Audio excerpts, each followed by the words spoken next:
आपने 13 तारीख का अल्टीमेटम दिया था, उसके बाद एडमिनिस्ट्रेशन की तरफ से एक मीटिंग कॉल की गई जिसमें सभी एडमिनिस्ट्रेशन के लोग भी थे और सभी 25 एक्स वीडीसी भी थे।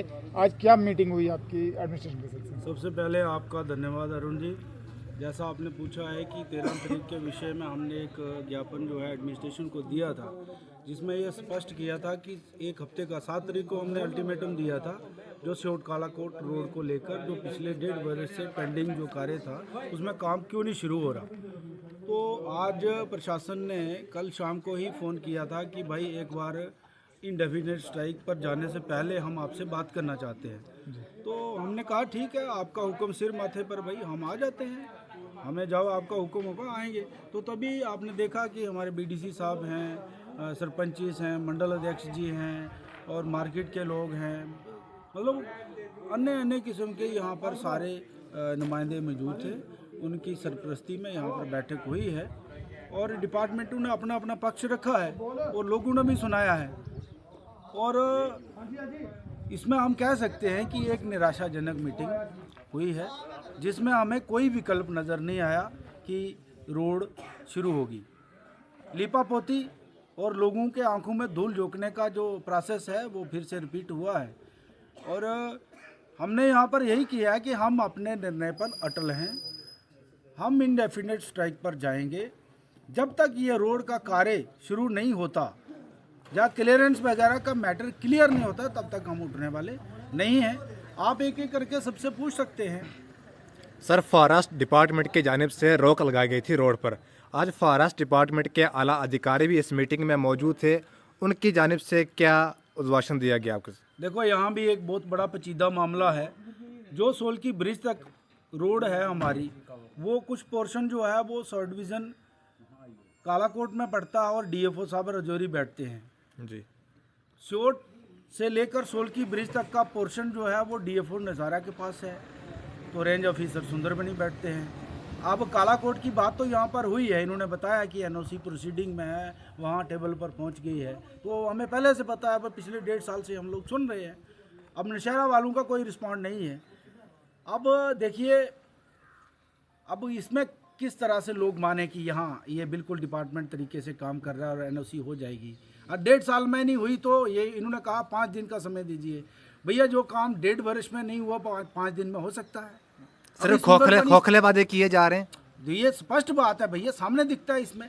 ये सिर्फ लोगों के आंखों में धूल जो की जा रही है कि बस लोगों एडमिनिस्ट्रेशन के खिलाफ कोई नारेबाजी ना हो। बाकी देखिए, इतना बड़ा इशू है और इतनी बड़ी रोड है ये कालाकोट की, और डिपार्टमेंट का मात्र AEE आया है। भैया, यहाँ एक्शन साहब कहाँ हैं? क्या वो जवाबदेह नहीं है? आपके माध्यम से एक बार फिर डिप्टी कमिश्नर रजौरी से हम आग्रह करेंगे कि लोगों का जो फैसला है 13 तारीख बंद वो सुबह 9 बजे हो जाना है। माननीय डीसी साहब, आपको वहाँ पर आना पड़ेगा और एक हम आपसे प्रार्थना करेंगे कि डीएफओ रजौरी और डीएफओ नौशहरा और पीएमजीएसवाई डिपार्टमेंट के सभी लोग वहाँ पर उपस्थित होने चाहिए। आम जनमानस आपके साथ बात करना चाहता है कि लोगों का क्या कसूर है। पिछले 1.5 वर्षों से लोगों को लाली पंप क्यों दिखाया जा रहा है? लोगों के आंखों में मिट्टी क्यों फेंकी जा रही है? भाई, हमारे कालाकोट के लोग इन दिनों में खाना कम और मिट्टी ज़्यादा खा रहे हैं। आप रोड पर चढ़कर देखो, हमारी ये हालत है। कालाकोट के लोग मूर्ख हैं, पढ़े लिखे लोग नहीं हैं क्या? लोगों को जानकारी नहीं है? लोगों को सब पता है, लेकिन प्रशासन के भरोसे पर ये लिपापोती करते करते आज हमारी ये हालत हो गई है कि 70 वर्ष हो गए हमें दिखते दिखते हमारी सड़क आई, क्या आया? तो मैं आप सबका बहुत बहुत धन्यवाद करता हूं और मैं चाहूँगा कि आप और किसी का भी बाइट ले लें। जी चेयरमैन साहब जी, आप बताइए, जिस तरह से अभी रमज़ान भी चल रहे हैं और होली भी आने वाली है, तो क्या ये स्ट्राइक, आप सब लोगों का ताउन है इस स्ट्राइक में? इस स्ट्राइक की बात जो है, ये स्ट्राइक जो है ये एक आदमी की स्ट्राइक नहीं है, ये पब्लिक की स्ट्राइक है। पब्लिक ने पूरी ने सलाह की हुई है कि हमें 70 साल हो गए इस रोड की इंतज़ार में कि ये रोड कब आएगी, कब ठीक हो जाएगी, कब इस पे डबल गाड़ी के लिए बन जाएगी।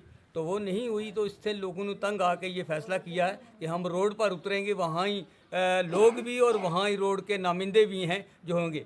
और कोई भी मुलाजम आता है वो मेरे ख्याल में अपना दिन निकालने के लिए बात करता है, किसी पब्लिक के साथ हमदर्दी जो है वो नहीं करता। तो इसलिए हमारे भी जो जितने भी लोग हैं उन्होंने एक सलाह ये कर ली है कि हम 13 तारीख को शायद वाली बात है कि रोड पर उतरेंगे। शुक्रिया।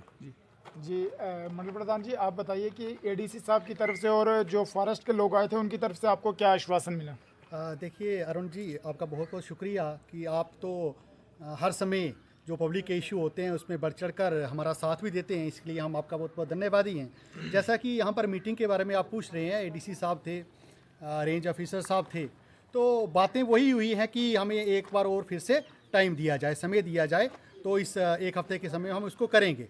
लेकिन हम जितनी भी पब्लिक बैठी है यहाँ पर, एक बार जाके हम सलाह करेंगे कि जो एडीसी साहब ने कहा है वो कहाँ तक अपनी बात पर खरे उतरते हैं। उन्होंने बोला है कि सुबह 8 बजे आपके वहाँ पर गाड़ियाँ पहुँच जाएंगी। काम जो है, जो अनडिस्प्यूटेड है, जहाँ कोई काम रुका हुआ है, वहाँ पर गाड़ियाँ लगा के स्टार्ट करेंगे। और जो डिस्प्यूटेड एरिया, मतलब कह सकते हैं कि फॉरेस्ट का एरिया है, वहाँ पर कह रहे हैं कि एक हफ्ते का टाइम चाहिए। तो पहले तो उनकी बात पर हम ये जाएंगे कि सुबह वो गाड़ियाँ भेजते हैं या नहीं भेजते, काम शुरू होता या नहीं होता। तो इन बिटवीन हम भी अपनी एक मीटिंग कर लेंगे और उसमें जो भी हमारे जितने भी चुनिंदा लोग हैं जो जहाँ पर बैठे हैं, जो जनमानस लोग हैं, कालाकोट के हों, चाहे सोलकी के हों, धर्मशाल के हों और सियोट के वासी हों, वो बैठेंगे और जो भी निर्णय होगा, मुझे लगता है कि ज़्यादातर पक्का है कि हम 13 तारीख कल इस इंडेफिनिट जो स्ट्राइक है उस पर बैठेंगे, क्योंकि हमें आज की मीटिंग में कुछ खास दिखाई नहीं दिया, एक किस्म का सिर्फ लॉलीपॉप ही था। जी शुक्रिया। Thank you.